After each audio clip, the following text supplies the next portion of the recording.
이 시간 하나님께서 우리에게 주시는 말씀은 창세기 13장 4절에서 5절의 말씀입니다. 제가 보는 성경으로 구약 15쪽이 있습니다.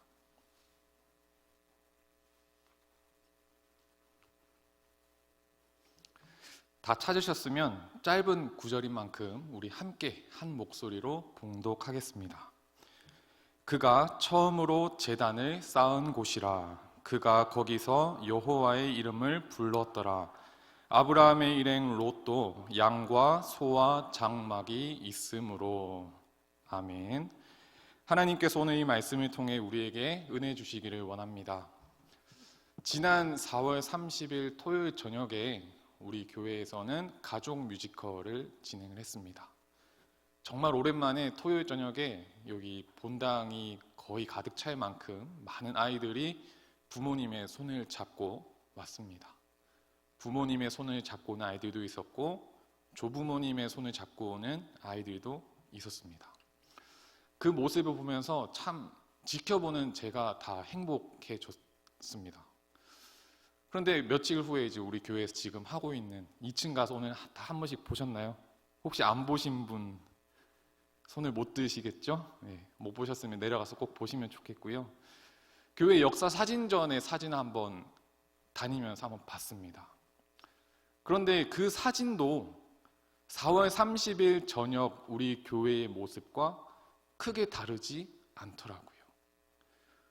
그 당시에 부모님들이 자녀의 손을 잡고 교회에 와서 함께 했던 모습들, 그 시간이 흐르고 흘러서 그때 그 자녀들이 어느덧 부모가 되어서 자녀의 손을 잡고 교회에 나오는 모습, 그리고 그것을 함께 기쁜 마음으로 도우며 중보하는 온 성도들, 그걸 보면서 우리 가자저희 교회 안에 정말 여호와의 이름이, 그 이름을 믿는 신앙이 잘 이어져 갈 수 있겠구나라고 하는 소망을 마음에 품을 수가 있었습니다. 오늘 우리 교회 안에 이런 신앙이 이어져 가는 이 일들에 대해서 우리 교회를 향한 하나님의 뜻에 우리가 함께 귀를 기울이고 집중하는 은혜가 있기를 간절히 소망합니다. 창세기 11장에 보면은 우리가 한 번쯤은 들어봤을 법한 그 사건이 나옵니다. 바로 바벨탑 사건입니다. 11장 3절에 나오는 말씀처럼 서로 말하여 벽돌을 견고히 굽고 역청으로 진흙을 대신하여 성읍과 탑을 건설하였습니다. 그 탑의 꼭대기는 하늘에 닿았던 것이죠. 하나님은 그들의 언어를 혼잡하게 하셨고 그들을 온 지면에 흩어버리셨습니다. 흩어진 온 인류 가운데 하나님께서는 한 사람 아브라함을 택하셨습니다. 우리가 잘 알고 있는 믿음의 조상 아브라함의 이야기는 아브라함에게서 시작하는 그 이야기가 아니라 하나님께서 아브라함에게 이르신 그 말씀, 하나님의 택하심을 통해서 위대한 믿음의 조상의 이야기가 시작되었습니다. 하나님께서는 아브라함을 택하시고 아브라함을 부르셨습니다. 아브라함은 하나님의 부르심의 은혜, 하나님의 택하심의 은혜를 입은 사람이었습니다. 약 150여 년 전에 이 땅 한반도에 복음이 들어왔습니다. 우리 민족이 하나님께 복을 받을 만한 위대한 행동을 한 것도 아니었습니다. 여전히 하나님을 알지 못하는 백성으로 혼돈과 공허 가운데 온 지면에 흩어진 상태로 남아 있었을 그 민족이 우리 민족이었습니다. 그런데 순전히 하나님께서 선택하시고 지명하시고 부르심을 통해서 우리 민족은 복음을 듣게 되었던 것입니다. 그 복음의 은혜가 오늘까지 이어져 우리가 함께 이 시간에 예배하고 있는 것입니다. 하나님께서는 공허 가운데 죽을 수밖에 없던 우리 민족을 향해서 선교사를 통해서 먼저 말을 걸으셨고 우리에게 복음에 대해서 알려주셨습니다. 우리 민족은 그 은혜를 입은 민족입니다. 여호와 하나님께서 아브라함에게 말씀하셨습니다. 12장 1절에 이렇게 나옵니다. 너는 너의 고향과 친척과 아버지의 집을 떠나 내가 내게 보여줄 땅으로 가라. 고향과 친척과 아버지의 집을 떠나라고 합니다. 그런데 고향과 친척과 아버지의 집은 우리에게 어떤 곳입니까? 너무나도 평안한 장소. 내게 있으면 너무나도 마음의 안정감을 누릴 바로 그런 것들입니다. 그런데 어느 날 나타나신 하나님께서 말씀하시기를 그곳을 떠나라는 것입니다. 그러면서 향해서 가라고 보여주신 그 보여줄 땅이라는 것은 고향과 친척과 아버지의 집에 비하면 너무나도 모든 것들이 불안해 보입니다. 생각하면 할수록 구체적인 게 없기 때문에 불안해집니다. 그런데 하나님께서는 그곳을 향해서 가라 이렇게 말씀하셨습니다. 고향과 친척과 아버지의 집은 어떻습니까? 고개를 돌리면 눈에 보입니다. 손으로 잡으면 잡힙니다. 언제든 볼 수 있고 기댈 수 있는 곳입니다. 아주 구체적인 안정감을 우리에게 주는 것들입니다. 그런데 하나님께서 가라고 하신 그 땅은 현실적으로 우리의 생각으로 볼 때에 보이지도 않고 잡히지도 않습니다. 이 땅에서의 삶을 안정적으로 살아가기 위해서는 어쩌면 고향과 친척과 아버지의 집이 우리에게 더 필요해 보이고 유익해 보입니다. 심지어 아브라함은 하나님이 부르시는 그 순간에 우리가 아는 것만큼 하나님에 대해서 깊이 잘 알지도 못했습니다. 잘 알아서 갈 수 있었던 것도 아니었습니다. 그런 그에게 요구되는 것은 안정적인 것, 고향과 친척과 아버지의 집을 떠나서 불안해 보이는 그 길을 굳이 가라는 것이었습니다. 놀랍게도 하나님의 이 부르심 앞에 아브라함은 한 걸음 걸어갔습니다. 순종하면서 움직였습니다. 12장 4절에 이 아브라함이 여호와의 말씀을 따라갔고 롯도 함께 갔으며 아브라함이 하란을 떠날 때에 75세였더라. 75세의 본토를 떠나서 하나님이 부르신 그 부르심을 따라 걸어갔습니다. 그런데 아브라함이 그 걸음을 걸어갔다고 해서 그가 모든 걸음들 가운데 순종의 모습을 온전히 보여줬을까요? 아무런 실수 없이 아무런 흔들림 없이 그 한 걸음 한 걸음을 완벽하게 걸어갔을까요? 그것은 아니었습니다. 우여곡절이 많았습니다. 머리를 굴려서 위기를 피하려다가 어려움을 만들기도 했습니다.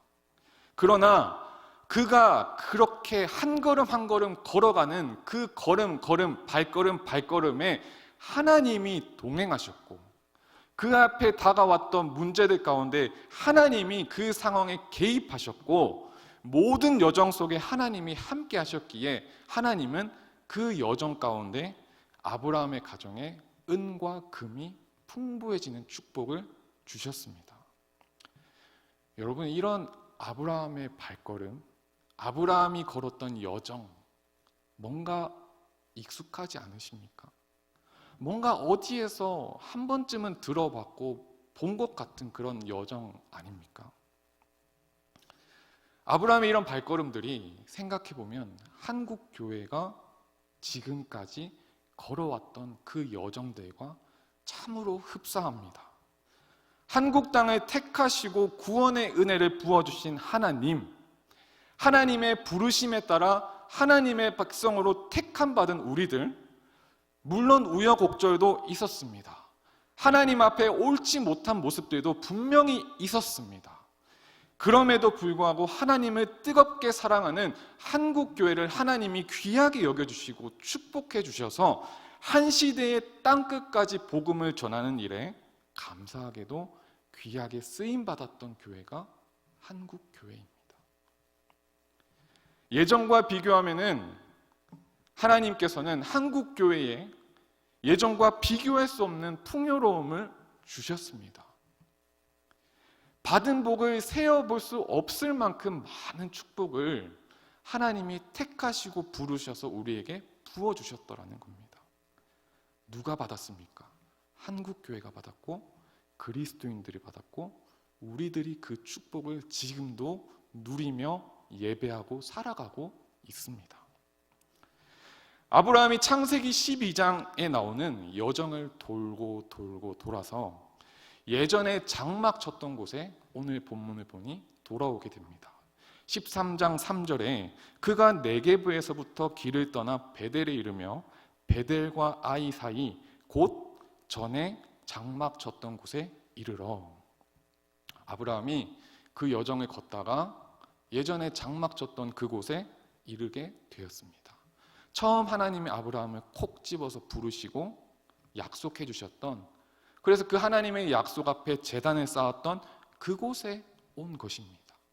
창세기 12장 8절에 거기서 베델 동쪽 산으로 옮겨 장막을 치니 서쪽은 베델이요 동쪽은 아이라.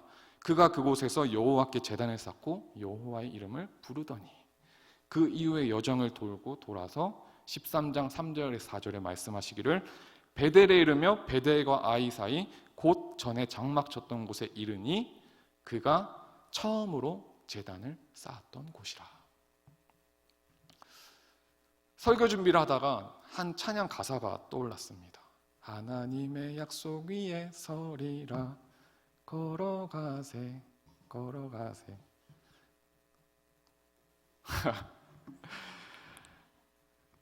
아브라함이 걸었던 곳입니다. 하나님의 약속을 믿고 한 걸음 한 걸음 걸어왔습니다. 아브라함이 있던 그 무리는 하나님의 약속을 붙잡고 한 걸음 한 걸음 걸어왔던 무리입니다. 그런데 오늘 본문을 자세히 살펴보니 하나님이 그 무리 안에서 두 가지 무리를 구분 지으십니다. 4절을 한번 먼저 보겠습니다. 다 같이 한번 읽어볼까요? 그가 처음으로 제단을 쌓은 곳이라. 그가 거기서 여호와의 이름을 불렀더라. 여기서 그가 누구입니까? 아브라함입니다. 아브라함은 제단을 쌓았던 그곳에서 여호와의 이름을 불렀습니다. 여호와의 이름을 불렀다는 것은 제단을 쌓았다라는 것입니다. 또 한 인물이 비교되어서 나옵니다. 아브라함의 일행 누구입니까? 롯. 어떻게 소식하십니까? 5절에 롯도 양과 소와 장막이 있으므로. 롯에 대한 설명은 이게 전부입니다. 같이 하나님의 약속을 붙잡고 한 걸음 한 걸음 걸어왔습니다. 부르심을 따라 걸어왔습니다. 그런데 롯에 대해서는 양과 소와 장막이 있었다. 이 말이 전부입니다. 하나님의 은혜를 입은 그 무리 속에서 여호와의 이름을 부르는 아브라함이 있었고 양과 소와 장막이 있는 롯이 있었습니다. 롯은 양과 소와 장막을 챙기고 그게 너무나도 중요하게 잘 가꾸다 보니 정작 그 안에 여호와의 이름을 부를 겨를이 없었던 것입니다. 여유가 없었던 것이에요. 여호와의 이름을 부르는 일이 그런 것들을 챙기는 일에 비해서 1순위, 2순위, 3순위, 4순위 밀려나 버린 것입니다. 그 무리를 오늘날로 가져와 보겠습니다. 은혜를 입은 한국 교회 안에 좁게 우리 가좌 공동체 안에도 어쩌면 어떠한 상황과 여건 속에서도 여호와의 이름을 부르며 제단 쌓는 일에 집중하는 아브라함과 아브라함의 가정이 있고 또 양과 소와 장막을 돌보느라 여호와의 이름을 부르는 제단이 변두리로 밀려나 버린 모습들, 그런 가정들도 있을지 모르겠습니다. 우리는 어떠한 모습, 어떠한 가정입니까? 아브라함은 여호와의 이름을 불렀습니다. 그런데 그가 그렇다고 해서 완벽한 삶을 살았던 것은 아닙니다. 배짱이 두둑한 인물도 아니었어요. 흔들리기도 하였고 멈칫하기도 하였습니다. 그런데 그는 한 번도 안 가본 그 걸음을 걸어갈 만큼 하나님께 인생을 걸었고 13장의 상황에서도 여전히 불확실한 가운데 있었으며 그의 신앙 또한 여전히 초창기이긴 했지만, 그리고 그의 선택의 결말이 어떨지에 대해서도 현실적으로 알 길이 없었지만, 그럼에도 불구하고 아브라함은 여호와께 제단을 쌓았고 여호와 이름을 간절히 불렀습니다. 여호와의 이름을 불렀다는 것은 그 중심에 여호와께 제단 쌓는 신앙이 있었다는 것입니다. 불안정한 상황 속에서도 하나님의 약속을 기억하며 제단을 쌓고 예배의 자리로 나와 하나님의 이름을 불렀습니다. 오늘날에도 아브라함의 가정이 있습니다. 하루하루를 아브라함처럼 하나님 말씀 붙잡고 살아내려고 몸부림칩니다. 인생이 잘 풀릴 때도 있고 잘 안 풀릴 때도 있습니다. 때로한 사소한 일에도 우리는 연약함 때문에 넘어지고 흔들릴 때가 있습니다. 그럼에도 불구하고 포기하지 않고 하나님께 제단 쌓는 신앙인이 있고 가정이 분명히 있습니다. 흔들리지만 하나님 말씀 더 붙잡고 하나님 더욱더 의지하고 간절히 하나님의 이름을 부르는 믿음의 가정, 믿음의 신앙인들이 있습니다. 그 속에서 어떠한 세대가 자라납니까? 믿음의 자녀 세대가 자라나는 것입니다. 양도 최선을 다해 돌봐야 합니다. 소도 잘 돌봐야 합니다. 장막도 챙겨야 합니다.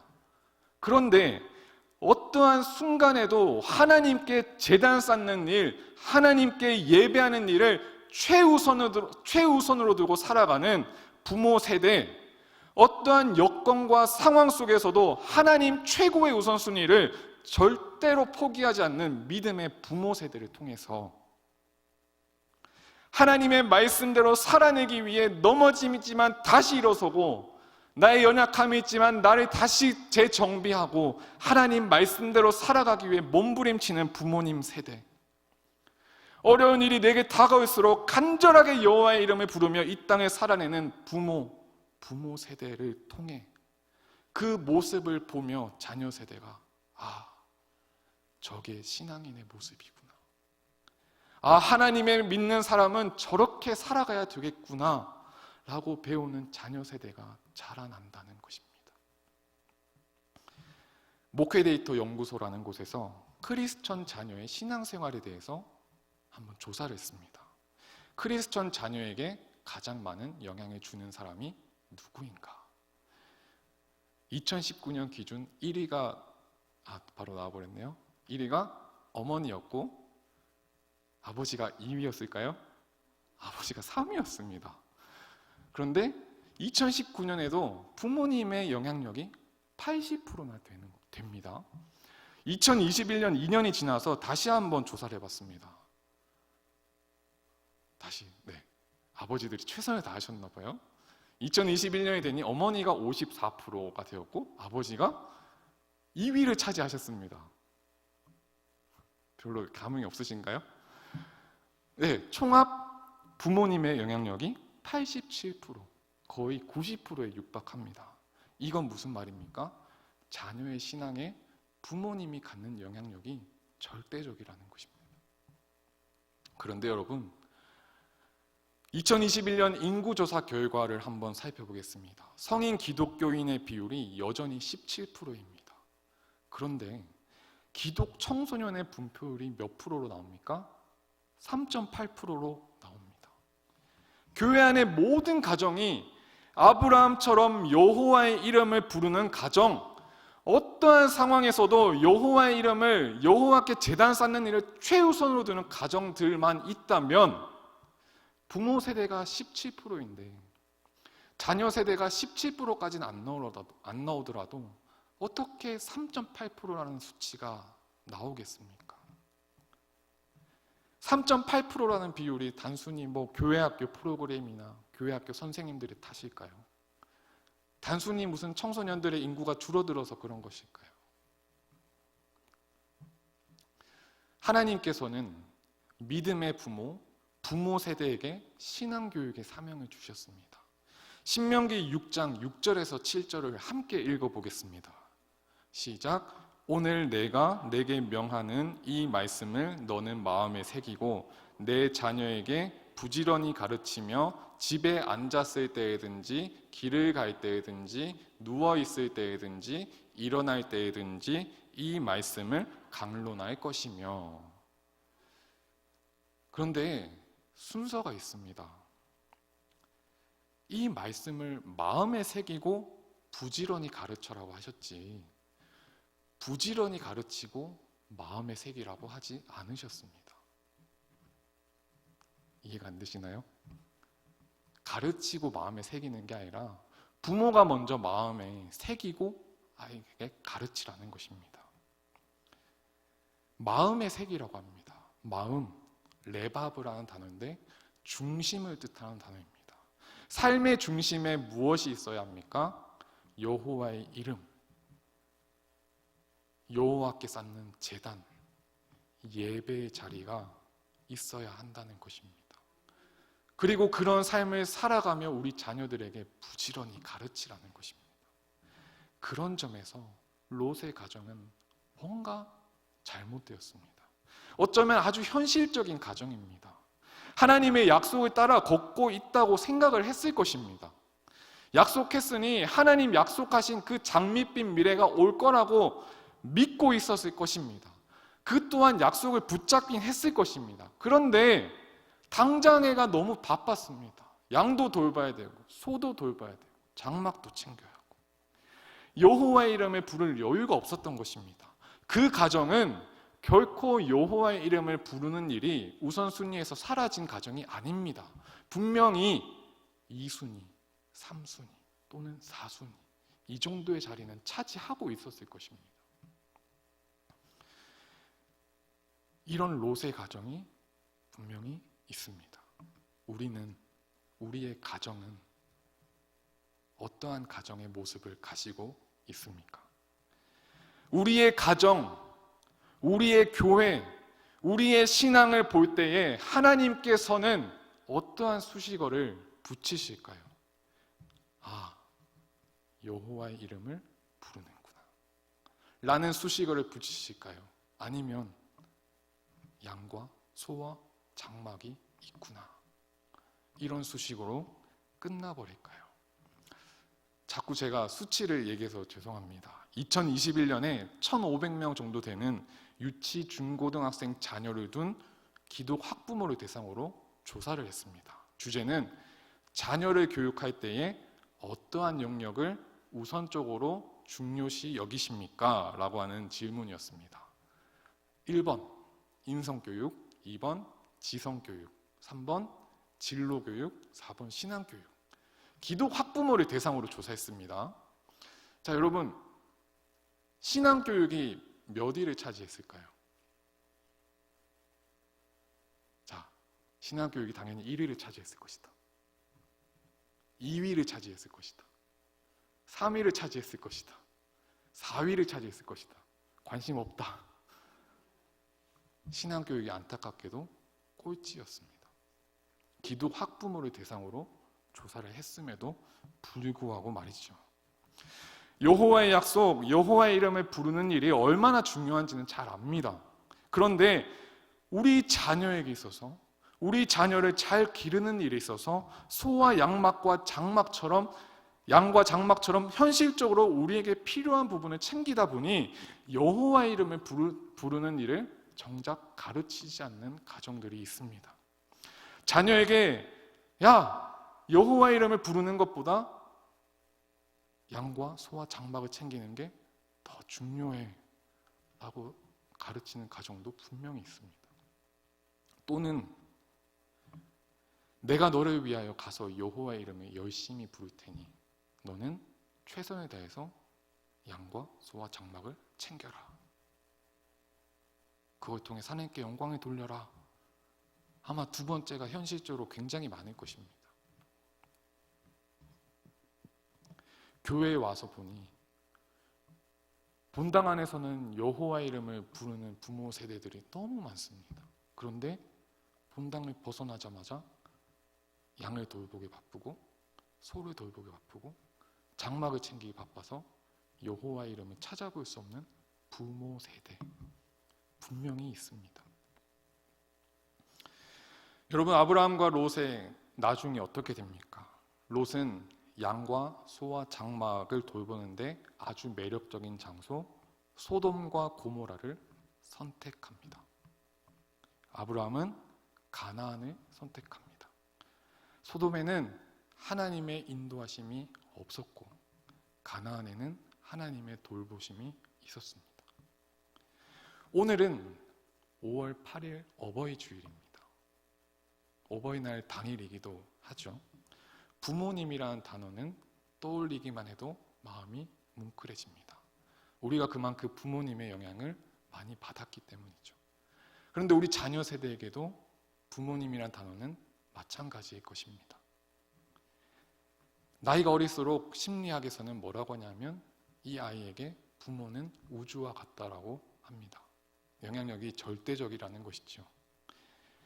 그렇게 사랑하고 소중한 여러분의 자녀 또는 손주를 한번 떠올려 보시기 바랍니다. 우리는 그 자녀, 그 손주에게 어떠한 길을 택하라고 가르치고 있습니까? 결국엔 돈이다. 결국엔 내 이름으로 된 집이 있어야 한다. 결국 직장을 잘 구해야 한다. 무식하게 신앙생활 하다가 사회생활 못한다. 그러니 융통성 있게 신앙생활 해야 된다. 이런 신앙을 물려주고 계십니까? 아니면 어떠한 순간에도 여호와의 이름을 불러야 한다. 어떠한 순간에도 여호와 하나님께 제단 쌓는 일을 타협해서는 안 된다. 어떠한 순간에도 네가 붙잡아야 될 것은 여호와의 이름이다. 이런 신앙을 우리 자녀, 우리 손주 세대에게 물려주고 있으십니까?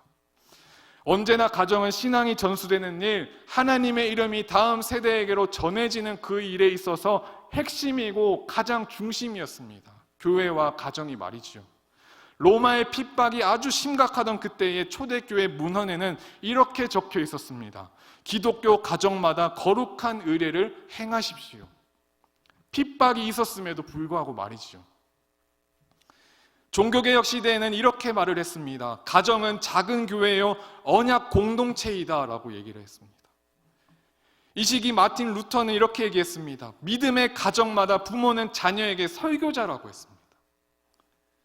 칼빈은 부모가 자녀와 함께 말씀을 읽으며 기도하는 그 자리는 하나님 앞에 결코 작은 자리가 아니다라고 얘기했습니다. 우리는 어떻습니까? 우리는 자녀 세대에게 어떠한 신앙을 물려주고 있으십니까? 오늘 설교 제목이 부모의 등입니다. 저에게는 잊을 수 없는 등이 있습니다. 바로 저희 부모님의 등입니다. 부모님이 이제 목회를 하시는데 제가 어릴 때 새벽에 일어나면은 집에 부모님이 안 계셨어요. 왠지 아시나요? 새벽 기도 하시니까요. 그래서 계단을 걸어서 교회에 가보면 저에게 보이는 등이 딱 2개가 있었어요. 바로 뒤에서 기도하는 어머니의 등, 저 앞에 강단에서 기도하는 아버지의 등. 그 등을 잊을 수가 없습니다. 저희 가정에도 힘든 시기가 있었습니다. 죄송합니다. 그럴 때 방에서 말씀 붙잡고 눈물로 기도하시는 아버지의 등을 잊을 수가 없습니다. 힘든 그 순간에 하나님 앞에 기도하러 가시는 어머니의 등을 잊을 수가 없습니다. 여러분, 우리는 우리의 자녀에게, 우리의 자녀 세대에게 어떠한 등을 보여주고 있습니까? 잠언 22장 6절에 마땅히 행할 길을 아이에게 가르치라. 그리하면 늙어도 그것을 떠나지 아니하리라. 하나님의 말씀을 잘 가르쳐야 합니다. 온 교회가 힘써 협력해야 합니다. 가정과 교회, 학교, 교사와 모든 부모 세대가 함께 힘써 협력해야 합니다. 어떠한 순간에도 하나님 말씀 붙잡는 믿음의 부모 세대를 통해, 어떠한 순간에도 하나님 앞에 나와 기도의 눈물을 쏟는 부모의 세대를 통해, 어떠한 순간에도 하나님 앞에 나와 예배하기를 포기하지 않는 부모의 세대를 통해, 사회에 나아가 어떠한 것들과도 타협하지 않고 우리의 신앙을 지켜나가는 부모 세대를 통해 우리 자녀 세대가 신앙의 세대로 자라나게 됩니다. 믿음의 부모의 등을 보면서 우리 자녀들이 하나님의 자녀로 자라납니다. 사랑하는 성도 여러분, 우리는 어떠한 등을 보여주고 있습니까? 또 우리는 앞으로 어떠한 등을 우리 자녀 세대에게 보여주어야 하겠습니까? 함께 기도하겠습니다.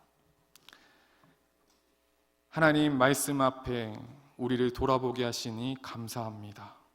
하나님의 은혜로 이곳에 모여 예배하는 우리들이 우리 자녀 세대에게 어떠한 경우에도 하나님께 제단 쌓는 신앙, 어떠한 경우에도 여호와의 이름을 부르는 이 신앙을 잘 물려주고 이어줄 수 있도록 주여 우리를 도와주시옵소서. 감사합니다. 예수님의 이름으로 기도합니다. 아멘.